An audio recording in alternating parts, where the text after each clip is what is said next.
ប់នុងល្អដើម្បីយកគេជំនួងរូបបងយូរដែរហើយចង់មិនដេចឡើយបែងដងនៅឆ្លើយថាដល់ពេលនេះនៅតែនឹកបងណាត់នាងផ្សេងជួបម្ដងខំញញឹមប៉ុន្តែមិនអាចកុហកខ្លួនឯងខំដែរទេបើខ្ញុំនៅតែនឹកសង្សារចាំរឿងច្រើនណាស់ដែលនៅដណ្ដើមគ្រប់ទីកន្លែងអានុសាចាំជាសង្សារធ្លាប់តែហួងហែងគ្មាននាងផ្សេងជំនួងកន្លែងមនុស្សម្នាក់នោះឡើយទើបដឹងច្បាស់ថាអូនស្រឡាញ់បងខ្លាំងយ៉ាងនេះដល់ពេលនេះក្រោយពេលបែកគ្នាទើបមានចំឡើយចង់សរសេរពីងនឹងផ្ញើទៅកាន់ត្រានត្រយបងនាងហើយជាស្នេហ៍ចុងក្រោយរបស់រូបអូ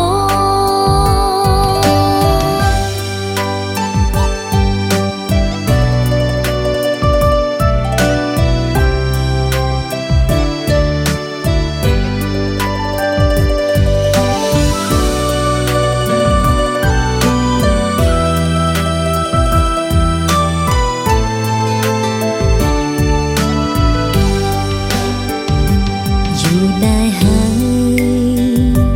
ចង់មិនដេចឡើយបែងដងនៅឆ្លើយថាដល់ពេលនេះនៅតែនឹកបងណាត់នាងផ្សេងជួបម្ដងខំញញឹមប៉ុន្តែមិនអាចកុហកខ្លួនឯងខំដែរទេបើខ្ញុំនៅតែនឹកសង្សារចាំរឿងច្រើនណាស់ដែលនៅដណ្ដើមគ្រប់ទីកន្លែងអានុសាចាំ